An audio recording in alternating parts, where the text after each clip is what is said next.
படம் வந்து ஒரு பசங்களுக்கான ஒரு ஒரு மாஸ் கமர்ஷியல் படமாக தான் பண்ணியிருக்கேன். உங்கள் எல்லாருக்கும் பிடிக்கும்னு நினைக்கிறேன். நீங்கள் எல்லோரும் சப்போர்ட் பண்ணுவீங்கன்னு நம்புகிறேன். குறிப்பாக இந்த படத்தில் எனக்கு ஸ்டார்டிங்லேருந்து இந்த செகண்ட் வரைக்கும் எனக்கு கூட இருக்கிற பாம்பே செல்வம் அண்ணா, சரவணன் அண்ணா, அப்புறம் ஆவடி ராஜேஷ் அண்ணா, இவங்க எல்லாருக்கும் இந்த ஒரு நன்றி சொல்லி இது பண்ண முடியாது. ஸோ இவங்க என் கூட ரொம்ப ட்ராவல் பண்ணுறாங்க, இன்னமும் ட்ராவல் பண்ணுவாங்க. ஸோ அவங்க எல்லாருக்குமே என்னோடய நெஞ்சார்ந்த நன்றிகள். ஸோ நீங்கள் எல்லோரும் படத்தை பாருங்கள், உங்களுக்கு கண்டிப்பாக பிடிக்கும். எந்த இடத்துலையும் உங்களுக்கு போர் அடிக்காது. ஒரு பயங்கர ஃபாஸ்ட்டான ஒரு கமர்ஷியல் படமாக இருக்குது. என்னடா அதுக்குள்ளே படம் ஆரம்பிச்சிச்சு முடிஞ்சிருச்சு அப்படிங்கிற மாதிரி இருக்கும். ஒரு 1 hour 50 minutes தான் படத்தோட டியூரேஷனே வச்சுருக்கு. ஸோ படம் பயங்கர ஃபாஸ்ட்டாக இருக்கும். நல்லா இருக்குது நல்லா இல்லைங்கிறத தாண்டி உட்காந்துட்டு எந்திரிச்சு போகிறதுக்குள்ளே அதுக்குள்ளே முடிஞ்சிருச்சா படம் அப்படிங்கிற ஸ்டேஜில் பண்ணி வச்சுருக்கு.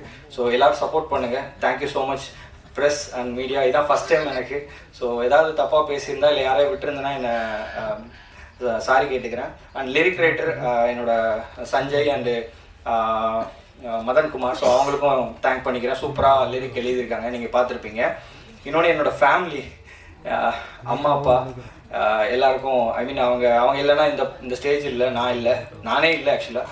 ஸோ அவங்களுக்கும் தேங்க் பண்ணிக்கிறேன். கடவுளுக்கும் நன்றி சொல்லிக்கிறேன். அதுக்கும் மேலே என்னோடய ப்ரொடியூசர் அண்ட் என்னோடய அண்ணன் திரு ராஜா அவர்கள். எனக்கு வந்து எனக்கும் அவருக்கும் உள்ள ரிலேஷன்ஷிப்பு யாராலையுமே புரிஞ்சிக்க முடியாது. அந்த அளவுக்கு ஒரு டிஃப்ரெண்ட்டான ரிலேஷன்ஷிப்பு. ஸோ இந்த படத்தெல்லாம் தாண்டி அடுத்து ஃபர்தராக நாங்கள் லைஃப் லாங் ட்ராவல் பண்ணணும்னு நான் நினைக்கிறேன். ஸோ வாய்ப்பளித்த எல்லாருக்கும் நன்றி. Thank you so much sir.